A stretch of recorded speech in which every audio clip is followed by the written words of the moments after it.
नमस्कार। अद्भुत, अद्वितीय, अविश्वसनीय क्षेत्र मुजफ्फरपुर से पुनः आपका स्वागत है। आज मैं ऐसे व्यक्ति नहीं, ऐसे व्यक्तित्व को आपके सामने लाने का सफल प्रयास कर रहा हूं जो न केवल अद्वितीय है बल्कि इनके कार्य ऐसे हैं जो यह सोचने के लिए मजबूर करता है कि ऐसी विकट स्थिति में भी इन्होंने जिस तरह से यमराज से लड़कर अपनी नई कीर्तिमान स्थापित की, वह कहीं न कहीं प्रत्येक व्यक्ति के लिए एक आदरणीय और अनुकरणीय है। सर नमस्कार। आपने नमस्कार भाभी, आपने दोनों ने अपने इस बिजी शेड्यूल से मेरे लिए ये समय निकाला। वास्तव में यह जो चैनल है सर का एक सीरीज है, I can now you can. Yes. और मैं इस सीरीज की सहायता से ऐसे प्रत्येक न केवल भारत बल्कि विश्व के लोगों के सामने एक ऐसा व्यक्ति को प्रस्तुत करना चाहता हूं जिसके बेस्ट प्रैक्टिस का हॉरिजॉन्टल डिप्लॉयमेंट हो सके। सर आपने आईटी के क्षेत्र में काम आरंभ किया, कब से किया था सर? सबसे पहले तो मैं आपका धन्यवाद देना चाहूँगा। धन्यवाद सर कि आपने मुझे ये अवसर दिया कि मैं लोगों के सामने आपके माध्यम से अपनी बातों को रख सकूं और उनके बीच में अपनी पहचान बना सकूं। इसके लिए आपको हृदय से आभार है। बहुत बहुत धन्यवाद आपको। ये बात सन 1990 की है, जिस समय भारत में आईटी प्रवेश कर रहा था। उसी समय मुझे मौका मिला कि मैं अपने ग्रेजुएशन के साथ साथ कंप्यूटर कोर्स भी कर सकूं। और असल शुरुआत मेरा आईटी के क्षेत्र में 1990 में हुआ था, जिस समय कोई ऑपरेटिंग सिस्टम नहीं हुआ करता था जो आज विंडोज है और इस तरीके के बहुत सारे हैं। उस समय हम लोग फ्लॉपी से ही सिस्टम को बूट किया करते थे। कोई उस समय हार्ड डिस्क नहीं हुआ करता था। उस समय मैंने आईटी के क्षेत्र में प्रवेश किया और उसका प्रभाव रहा कि मैं उस क्षेत्र में कुछ बेहतर कर सका। 1990 जिस समय कंप्यूटराइजेशन आरंभ हुआ था, वह समय जब हर कोई कंप्यूटर से डरे हुए थे। उस समय इन्होंने न केवल कंप्यूटराइजेशन के क्षेत्र में कार्य आरंभ किया बल्कि ऐसे कार्यों का अंजाम दिया जो हर के लिए अनुकरणीय है। वास्तविकता यह है कि जब भी आप बिहार से बाहर जाओ तो लोगों का मानना है कि यहां के लोग आज भी चूहा पकड़ने के खेल को खेलते हैं, जबकि उस समय सर माउस से खेलना आरंभ कर चुके थे। यह प्रत्येक लोगों के लिए जानने का चीज है कि बिहार में उस समय भी लोगों ने नए चैलेंजेस को किस तरह से एक्सेप्ट किया और आगे बढ़े सर। और उस समय की क्या चुनौतियां थी? उस समय चुनौतियां थी कि उतना डेवलप नहीं था। जो है हम लोग को जहाँ सिखाया जाता था, सप्ताह में आधे घंटे के लिए एक बार कंप्यूटर पर बैठने का मौका मिलता था। और इस तरीके से मैंने उसको चुनौती के रूप में माना और धीरे धीरे प्रयास करते हुए जो है हमने लोगों के लिए उनके व्यवसाय को बढ़ाने के लिए सॉफ्टवेयर निर्माण शुरू कर दिया था।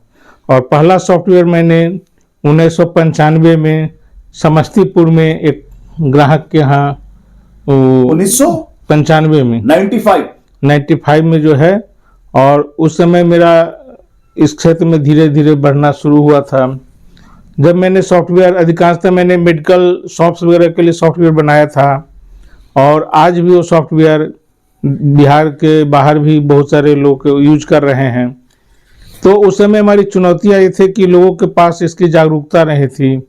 हम लोगों को जागरूक भी करते थे, उनको सॉफ्टवेयर भी लगाते थे, उनको काम करना भी सिखाते थे जी। और चूंकि उनको आइडिया नहीं था इसलिए उनको बताना पड़ता था, समय देना पड़ता था। बिल्कुल सही।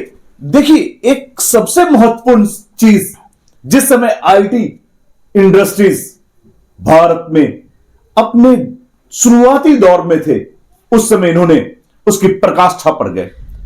सर उसके बाद आईटी से एक बैग आपका मोह भंग कैसे हुआ? नहीं, एक बार मैंने आईटी के क्षेत्र में काम करते हुए बहुत लंबा समय बिताया जो है। 1995 से लेकर के लगभग 2010 तक मैंने कंप्यूटर के क्षेत्र में ही रहा। बहुत सारे सॉफ्टवेयर बनाए, पूरे बिहार में व्यापारियों के लिए सॉफ्टवेयर बनाए। Yes sir. और इसका उन्होंने अपने व्यापार में उनको सहायता मिला कि हमारे सॉफ्टवेयर से अपने व्यवसाय को बेहतर से बेहतर करते चले गए जो है। फिर आप जैसे आज के एक पंजाब नेशनल बैंक में एक उच्च पदाधिकारी हैं, तो फिर टर्न कैसे किया सर आपने? सबसे पहले बात तो आप बताएं सर, ये दुर्भाग्यपूर्ण घटना घटी कैसे जब आपका ये दो पैर की स्थिति? आईटी क्षेत्र से जुड़े हुए थे। उसी समय एक ट्रेन दुर्घटना में मेरे दोनों पाँव जो है नहीं रहे जो है। फिर भी उसको मैंने कभी अपनी समस्या नहीं माना, उसको मैंने हमेशा अपने जीवन में उसको चुनौती के रूप में लिया। और मैंने कभी ऐसा महसूस नहीं किया कि मैं अपने पैर के कारण अक्षम हूँ। बिल्कुल सही बात। जहां पर समस्याएं से लोग टूट जाते हैं, वहीं पर यह शख्स सर ने रिकॉर्ड तोड़ना आरंभ कर दिया। और बताना चाहूँगा कि एक्सीडेंट के बाद मैंने अपने मास्टर ऑफ कंप्यूटर एप्लीकेशन का डिग्री पूरा किया। उसके बाद मैंने सॉफ्टवेयर के क्षेत्र में एक सॉफ्टवेयर कंपनी का निर्माण किया, जो सॉफ्टवेयर उसी माध्यम से फिर मैंने बनाना शुरू किया जो है। फिर धीरे धीरे बढ़ते रहा जो है। फिर मेरे ख्याल में कुछ पर्सनल सिक्योरिटी वगैरह का भी ख्याल आया कि चलिए अब जो है कुछ जो है, तो चूँकि नए डेवलपमेंट के लिए हमारा बहुत जगह जाना संभव नहीं था, तो इसलिए मैंने प्लान किया कि अब कुछ सर्विस वगैरह की प्रयास किया जाए। तो मैंने बैंकिंग सेवा की तैयारी की। बैंकिंग सेवा की तैयारी से महत्वपूर्ण ये था कि चूँकि मैं आईटी क्षेत्र से था, अपने शहर के लोगों के लिए मैंने केबीसी जिस तरीके का आयोजन होता था उस तरीके का सॉफ्टवेयर बना करके डेवलप किए, और लोगों को शहर में उसी तरीके का आनंद हमने केबीसी के क्विज की तरह दिया, जिसमें हम लोग उतने पैसे के बदले पॉइंट दिया करते थे। अच्छा। और जो बेहतर पॉइंट लाते थे उनको हम लोग विजेता बना करके कंप्यूटर के द्वारा पुरस्कृत करते थे जो है। आपके बहुत सारे मैंने सर्टिफिकेट्स देखे हैं, अवार्ड्स देखे हैं जी। तो इसमें आपका ब्लड डोनेशन कैंप वगैरह भी चलता है? हाँ, वो भी मेरे एक्सीडेंट से जुड़ा हुआ घटना है कि जब मेरा एक्सीडेंट हुआ था तब मुझे लगभग 27 यूनिट ब्लड की ज़रूरत हुई थी, जिसे मैंने, मेरे परिवार के सदस्यों ने, मेरे दोस्तों ने ये सब बड़ी आसानी से उपलब्ध करा दिए और मुझे इसका कभी कमी नहीं महसूस हुआ। लेकिन मैंने बाद में देखा कि ब्लड के कारण बहुत सारे लोगों का जो है जान चला जाता है, उनको देने वाले कोई नहीं होते हैं। इवन कि पत्नी बीमार होती है तो पति ब्लड नहीं दे पाते हैं, बच्चे भी, पिता बीमार होते हैं, तो इसलिए आपने एक मुहिम ही स्टार्ट कर इसलिए दिया। मैंने 2013 से एक मुहिम स्टार्ट कर दिया कि कम से कम हम अपने स्तर से जितने लोगों को मोटिवेट हो सके उनको मोटिवेट करके उनसे रक्तदान करवाएं, और ज़रूरत पड़ने पर लोगों को, और अनुमानित तौर पर हमको लगता है कि अभी तक हम 700 से 800 लोगों के द्वारा रक्तदान करवा करके लोगों का सहायता किए हैं जो है।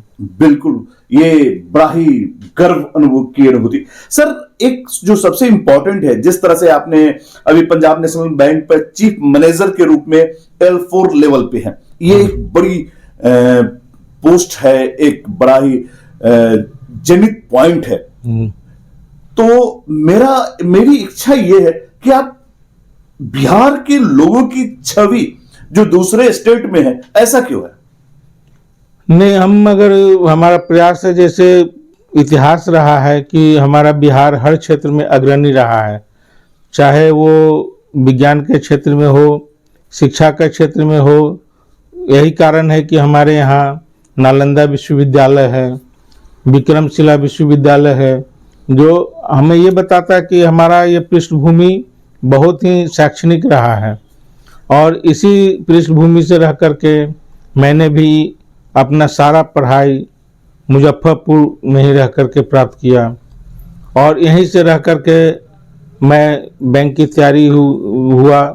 मैं पंजाब नेशनल बैंक से कुछ दिन स्टेट बैंक ऑफ इंडिया में भी अपनी सेवा दे चुका हूँ, चूंकि हमारी ललक थी कि हमें क्षमता है कि हम जो है उसे बेहतर कर सकते हैं। सर आपने आईटी फॉर्म में काम किया, जी। आईटी फॉर्म एस्टेब्लिश किया, ब्लड डोनेशन का काम करते हैं, होली मिलन समारोह करते हैं, इतने सारे अवार्ड्स, बिहार गौरव अवार्ड आपको मिला।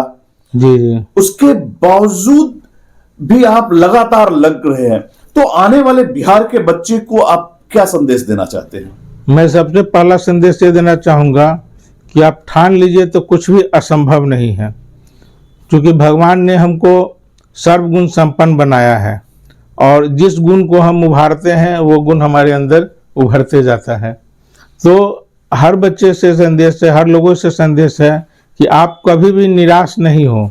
आपके पास जो है प्रकृति ने आपको भरपूर दिया है, उसका दोहन कीजिए और आगे बढ़िए।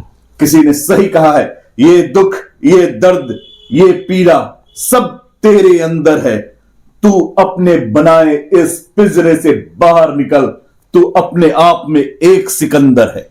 मैम, कैसा अनुभूति होता है जब सर के इन सारे कार्यों को आप देखते हैं? तो हमको गर्व महसूस होता है और हमको गर्व महसूस होता है कि हम इनकी पत्नी हैं।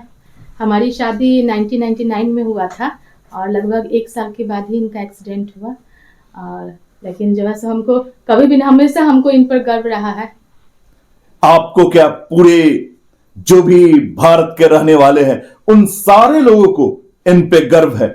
ऐसी स्थिति, दोनों पैर का हट जाना, उसके बावजूद लगातार रिकॉर्ड को तोड़ना अपने आप में एक महत्वपूर्ण कार्य है। और मेरी इच्छा यही है कि मैं इस स्टोरी को ज्यादा से ज्यादा लोगों तक पहुंचाऊं, क्योंकि इस पैर के हटने के बाद इन्होंने बहुत सारी कीर्तिमान को स्थापित किया। सर, एक संदेश जो मैं आपसे चाहता हूं, जो इस घटना का मूल कारण जो है, जो आपने अभी बतलाया, आप क्या लोगों को बोलना चाहते हैं जब ट्रेन पर लोग पहुंचाने जाते हैं? इस घटना से जुड़ा एक वाकया है कि जब मैं ट्रेन पर, जिस दिन घटना हुई थी उस दिन मैं ट्रेन पर चढ़ा था तो गेट पर ही था। लेकिन क्या होता है कि जब ट्रेन में चढ़ाने जाते हैं तो उनके कुछ घर परिवार के अन्य सदस्य लोग भी उनको पहुंचाने के लिए अंदर जाते हैं और जब ट्रेन खुलने को होती है तो दौड़ते हुए बाहर निकलते हैं। तो उसी उनके बाहर निकलने के क्रम में ही उनके झटका लगने से मैं प्लेटफॉर्म और पटरी के बीच में आ गया। मैं नहीं चाहता हूं कि किन्हीं के लापरवाही से किसी की जान आगे जाए। बिल्कुल सही, ये एक काफी सुंदर विचार है। मेरा और सर का भी यही आग्रह है, जितने कम लोग हो सके जाएं, क्योंकि इस तरह की दुखद घटना आने वाले भविष्य में और किसी के साथ ना हो। मैम, 2 शब्द आपके अंत में। जी, तो हम 99 में हमारी शादी हुई थी और 2000 में इनका एक्सीडेंट, 2001 में ना, हाँ 2001 में इनका एक्सीडेंट हुआ था।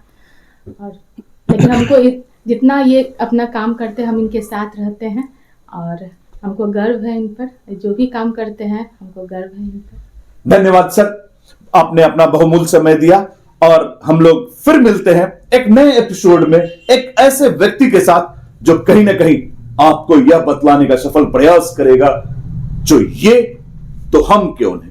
Thank you. आपको भी बहुत बहुत धन्यवाद। Thank you.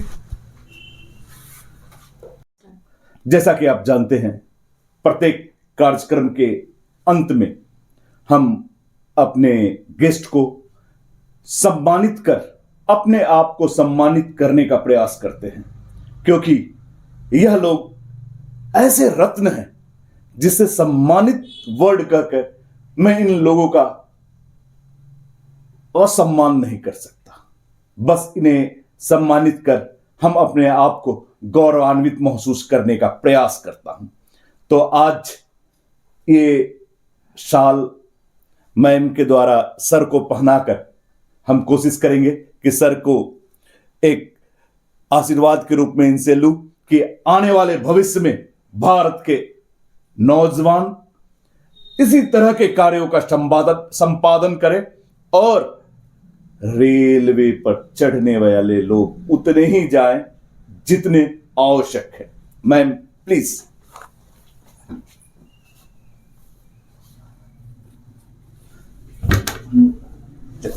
धन्यवाद सर आप कुछ बोलेंगे, कैसा लग रहा है?